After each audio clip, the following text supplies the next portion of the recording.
Assalamu alaikum viewers, welcome everyone to my channel Minhaj English Tutorial, a learning kingdom for English lovers. Viewers, আজকে আমরা প্রনাউনের second part personal প্রনাউনের যে position আছে সেই position নিয়ে আলোচনা করব। Before that, if you are new in my channel, please subscribe the channel and press the bell icon.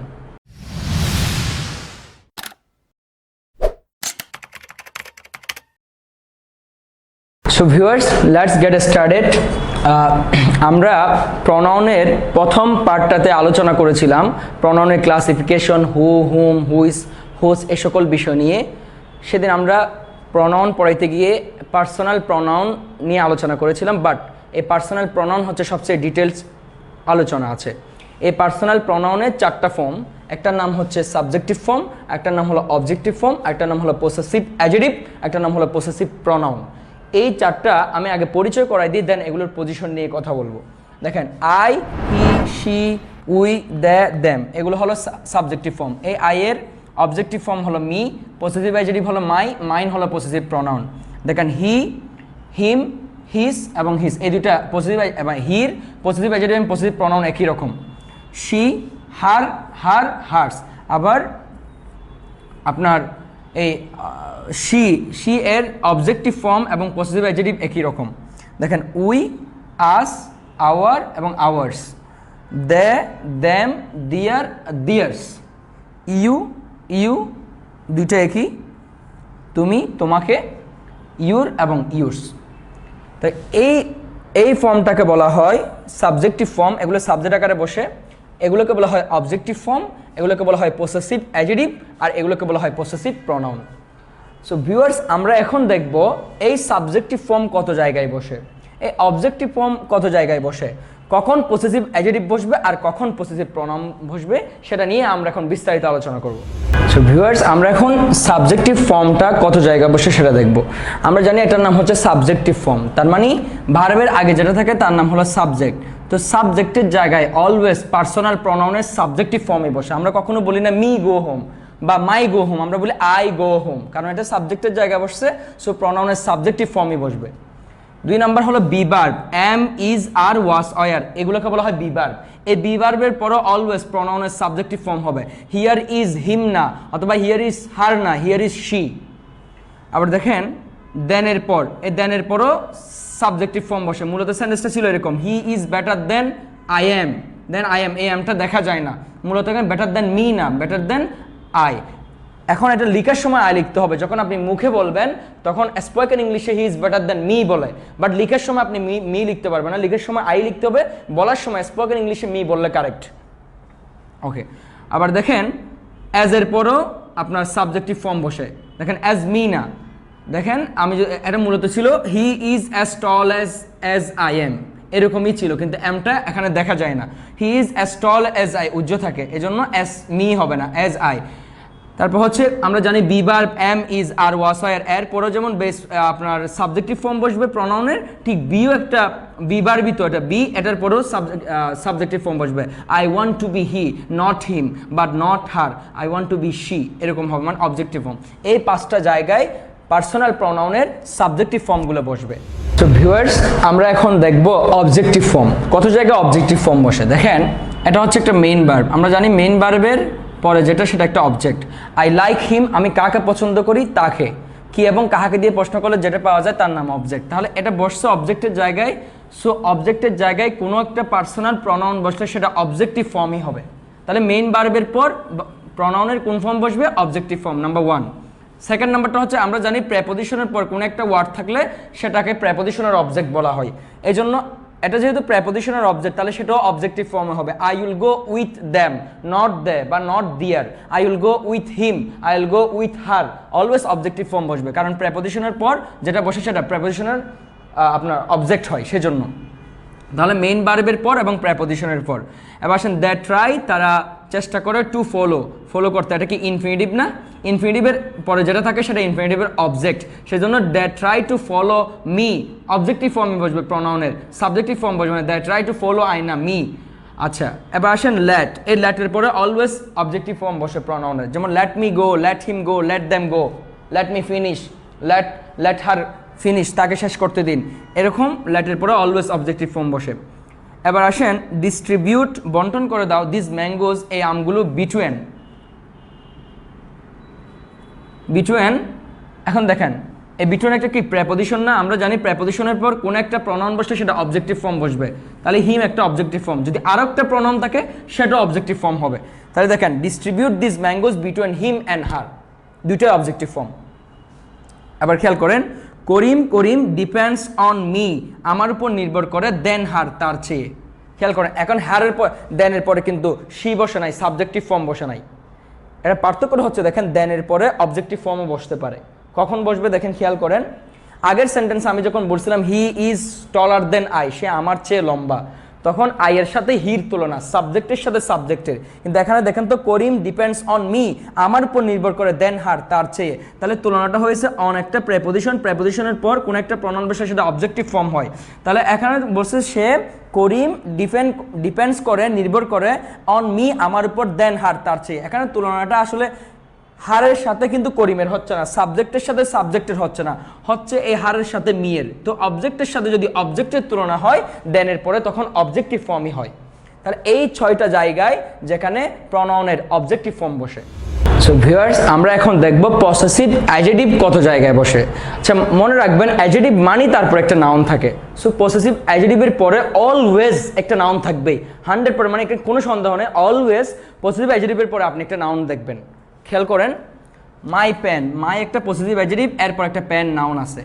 দেখেন তাহলে আমরা জানি নাউনের আগে পসেসিভ অ্যাডজেক্টিভ বসে, নাম্বার 1। সেকেন্ড নাম্বারটা হচ্ছে আই লাইক, আমি পছন্দ করি, কি পছন্দ করি? ওয়াকিং, হাঁটা। তাহলে ওয়াকিং একটা কি জিরান না? তো জিরান একটা নাউন না? এই নাউনের আগেও কি বসে? আমরা জানি পসেসিভ অ্যাডজেক্টিভ বসে। দেখেন I like your walking, I like you walking না, I like your walking, possessive adjective. তাহলে এই ওয়াকিংটা এখন নাউন হয়ে গেছে। আর অন্যভাবে মনে রাখবেন আপনি ভার্ব প্লাস আইএনজি যদি দেখেন, এরপরে যেটা এর শুরুতে যেটা বসবে সেটা পসেসিভ অ্যাডজেক্টিভ হবে। যেমন দেখেন এটাও একটা ভার্ব প্লাস আইএনজি, এখানে একটা অফ আছে, তাহলে নিয়ম অনুযায়ী প্রেপোজিশনের পরে অবজেক্টিভ ফর্ম বসে। কিন্তু আমি যদি বলতাম এরকম বলতাম, এতটুকু বলতাম আই কমপ্লেন্ট অফ হিম, তখন অফ হিম হতো। কিন্তু I complaint of his taking bribe, verb plus ING আছে, এরপর একটা নাউন আছে, তাহলে আগেরটা পসেসিভ অ্যাডজেক্টিভ হয়ে যাবে। এই জন্য প্রেপোজিশন থাকা সত্ত্বেও ভার্ব প্লাস আইএনজি হলে আগেরটা পসেসিভ অ্যাডজেক্টিভ, হিম না হইয়ে হিস মানে পসেসিভ অ্যাডজেক্টিভ হয়েছে। তাহলে প্রেপোজিশনের পরে এখানে অফ দেখে একটা হিম বলেন না, কারণ প্রেপোজিশনের পরে একটা ওয়ার্ড থাকলে সেটা হয়, প্রনাউন থাকলে অবজেক্টিভ ফর্ম। কিন্তু যদি এরপরে নাউন থাকে আবার ভার্ব প্লাস আইএনজি থাকে, তাহলে এর আগেরটা পসেসিভ অ্যাডজেক্টিভ হয়ে যাবে। তাহলে ভার্ব প্লাস আইএনজি থাকলে তার আগেরটা পসেসিভ অ্যাডজেক্টিভ হয়, অবজেক্টিভ প্রনাউন হয় না, অবজেক্টিভ ফর্ম হয় না। আবার আসেন আই উইল ইট, আমি খাবো, বাই মাই হ্যান্ড, আমার হাত দিয়ে। দেখেন তো মাই এটা পসেসিভ অ্যাডজেক্টিভ, তারপর একটা হ্যান্ড নাউন আছে। মনে রাখবেন শরীরের যে কোনো অঙ্গ প্রত্যঙ্গ শুরুতে, any organ of the body, শরীরের যে কোনো অঙ্গ প্রত্যঙ্গের শুরুতে একটা পসেসিভ অ্যাডজেক্টিভ থাকবে। হাত একটা শরীরের অঙ্গ, এই জন্য এর আগে একটা মাই বসাতে হবে আপনাকে। মানে I will beat by my hand, তারপর হচ্ছে আপনার how do you twist your ankle, এই যে অ্যাঙ্কল একটা গোড়ালি, এটা ইউর মানে ইউর একটা পসেসিভ অ্যাডজেক্টিভ। তার মানে শরীরের যে কোনো, এটা যদি আপনি এভাবে বলেন I will eat by hand, আমি হাত দিয়ে খাই, তাহলে হবে না, অবশ্যই আপনাকে একটা বলতে হবে by your hand, by his hand, by my hand, এভাবে একটা কথা বলতে হবে, মানে পসেসিভ অ্যাডজেক্টিভ ইউজ করতে হবে। তাহলে শরীরের যে কোনো অঙ্গ প্রত্যঙ্গের শুরুতে পসেসিভ অ্যাডজেক্টিভ থাকে। আবার দেখেন আমি বলেছিলাম প্রেপোজিশনের পর যদি একটা প্রনাউন থাকে সেটা অবজেক্টিভ ফর্ম। যেমন দেখেন এখানে যদি আমি ফ্রেন্ডটা মুছে ধরি এরকম করে বলি, মনে করেন আমি এটা দেই নাই, তাহলে I will go with his হবে না, আই উইল গো উইথ হিম, তখন এটা হিম হবে। কারণ আমরা জানি পসেসিভ প্রনাউনের পর প্রেপোজিশনের পর যদি কোনো একটা প্রনাউন বসে সেটা অবজেক্টিভ ফর্ম হয়। কিন্তু যদি এরপর আবার একটা নাউন থাকে, ফ্রেন্ড একটা নাউন থাকে, প্রেপোজিশনের পর একটা ওয়ার্ড না দুইটা ওয়ার্ড, এরপর একটা নাউন আছে, তো আমরা তো জানি নাউনের আগে যেটা বসে সেটা পসেসিভ অ্যাডজেক্টিভ। তো এখন কি আর এটা হিম থাকবে? তখন হবে উইথ হিম ফ্রেন্ড না উইথ হিজ ফ্রেন্ড, তখন এটা পসেসিভ অ্যাডজেক্টিভ হয়ে যাবে। এই কয়েকটা জায়গায় আপনার পসেসিভ অ্যাডজেক্টিভ বসে। সো ভিউয়ার্স, আমরা এখন দেখব আপনার পসেসিভ প্রনাউন। দেখেন আমরা বলেছি পসেসিভ অ্যাডজেক্টিভের পরে অলওয়েজ একটা নাউন থাকবে। দেখেন মাই বুক ইজ রেড, আমার বইটি লাল, কিন্তু এই ইউজ এটা একটা পসেসিভ প্রনাউন, এরপরে কি কোনো নাউন আছে? এটা আগের নাউনকে নির্দেশ করে। আমার বইটি লাল, তোমারটা কালো, তোমার বইটি কালো, তার মানে এখানে বই শব্দটা নাই, কিন্তু এই ইউজের মধ্যে একটা নাউন আছে, সেটা হচ্ছে এই বুক নাউনটা। তাহলে পসেসিভ প্রনাউনের পর কখনো কোনো নাউন থাকবে না, কিন্তু পসেসিভ অ্যাডজেক্টিভের পরে অবশ্যই একটা নাউন থাকবে। দেখেন মায়ের পরে একটা নাউন আছে, কিন্তু ইউরসের পরে কোনো নাউন নেই, কিন্তু এই এখানের মধ্যে একটা নাউন লুকায়িত থাকে যেটা আগের নাউনকে নির্দেশ করে, পসেসিভ প্রনাউন। 2 নম্বরটা হচ্ছে দেখেন মাই কার, আমার গাড়িটি। তাহলে মাই একটা পসেসিভ অ্যাডজেক্টিভ, তারপর একটা নাউন বসবে। তাহলে মাই কার পসেসিভ অ্যাডজেক্টিভের পরে অবশ্যই একটা নাউন বসবে। My car is faster than yours. দেখেন এরপরে কিন্তু আর কোনো ওয়ার্ড নেই। দেখেন আমার গাড়িটি ইজ ফাস্টার দ্রুত দেন ইউরস, তোমার কারটার চেয়ে।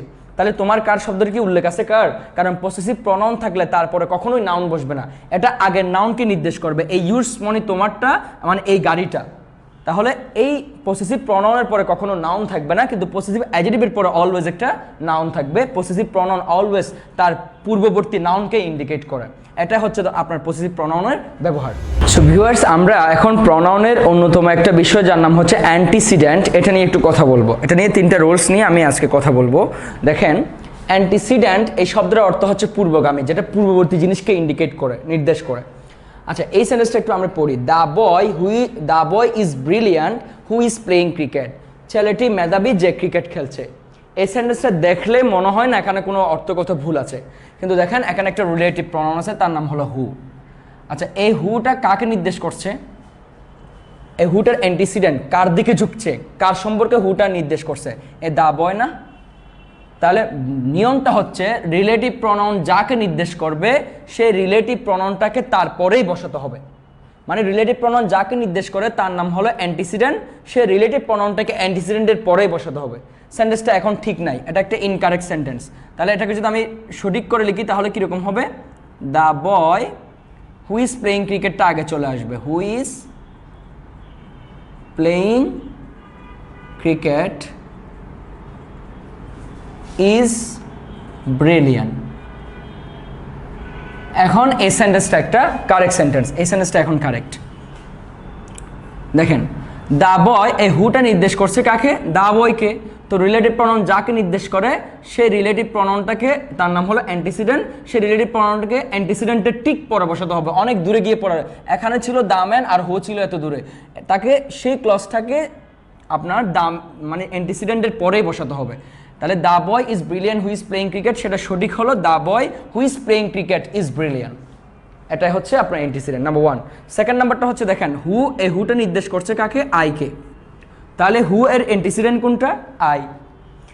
মনে রাখবেন রিলেটিভ প্রনাউন যাকে নির্দেশ করে তার নাম হলো অ্যান্টিসিডেন্ট, সে অ্যান্টিসিডেন্ট অনুযায়ী ভার্ব হয়। যেমন এখানে আই আছে, এই জন্য এখানে অক্সিলারি, এখানে ভার্ব হবে এম। এখন এখানেও হবে কি? এই আই অনুযায়ী ভার্ব দুইটাই। I who am your friend, আমি যিনি তোমার বন্ধু, অ্যাম গোয়িং টু ঢাকা, সে ঢাকা যাচ্ছে। তাহলে I am going to Dhaka, এখানে ইজ বসায়েন না আবার। এখন দেখেন আমি যদি এখানে আই না বলে হি বলি, তাহলে হুটা নির্দেশ করছে কাকে? হিকে। তাহলে হুর জন্য কি অ্যাম হবে নাকি ইজ হবে? ইজ, তখন ইজ। তো এখানে হির জন্য কি অ্যাম হবে নাকি এখানে ইজ হয়ে যাবে? ইজ। ঠিক একইভাবে আমি যদি বলি ইউ, তাহলে হুটা নির্দেশ করছে কাকে? ইউকে। তাহলে ইউর জন্য তো অক্সিলারি ভার্ব ইজ হয় না, আর হয়, এবং এখানেও ইউর জন্য আর হয়ে যাবে।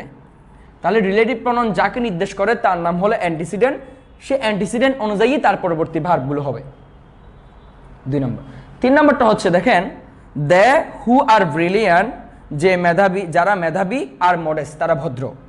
এই সেন্টেন্সে দেখলে মনে হয় না এখানে কোনো ভুল আছে, কিন্তু মনে রাখবেন এখানে রিলেটিভ প্রনাউন হলো হু, এটা নির্দেশ করছে কাকে? দেখে, এবং দেয়ের জন্য বারবার হয়েছে, এখানে আর হয়েছে। কোনো সমস্যা আছে বলে মনে হচ্ছে না, কিন্তু মনে রাখবেন রিলেটিভ প্রনাউন যাকে নির্দেশ করে তার নাম অ্যান্টিসিডেন্ট, সে অ্যান্টিসিডেন্ট হিসেবে কখনো দে বসে না, কখনো THAT দ্যাট বসে না, অলওয়েজ দোজ হয়। আমরা বলি না দে, আমরা বলি দোজ হু আর কামিং, আমরা দে হু আর কামিং বলি না, দোজ হু আর কামিং। তাহলে রিলেটিভ প্রনাউনের অ্যান্টিসিডেন্ট হিসেবে কখনো দে হতে পারে না, কখনো দ্যাট হতে পারে না, অলওয়েজ দোজ হবে। সো ভিউয়ার্স, আমরা এখন একটা সূত্র নিয়ে আলোচনা করবো, সেটা হচ্ছে 2, 3, 1। আমরা অনেকেই সেটা জানি। 2 মানে সেকেন্ড পারসন, আর 3 means third person, 1 means first person. যদি কোনো একটা সেন্টেন্সে first person, second person, third person তিনোটা একসাথে থাকে, তাহলে কোনটার আগে কোনটাকে আমি সিকোয়েন্স মেনটেন করব। তো সিরিয়াল হচ্ছে 2, 3, 1, মানে আগে সেকেন্ড পারসন, তারপর থার্ড পারসন, তারপর ফার্স্ট পারসন। যেমন দেখেন you second person, he third person, I first person, 2, 3, 1, এভাবে আপনাকে বসাতে হবে। আগে ইউ, হি, তারপর আই, মানে এভাবে আগে সেকেন্ড পার্সন, থার্ড পার্সন, তারপর ফার্স্ট পার্সন এভাবে বসাতে হবে। এখন প্রশ্ন হচ্ছে দেখেন আপনি এখন ভার্ব কোনটা বসাবেন? আপনি যদি বলেন যে আই এর জন্য এম হবে, আবার হির জন্য ইজ হবে, ইউর জন্য আর হবে, এখানে কি বিষয়টা এরকম না? এখানে তিনটা ভার্ব হবে না।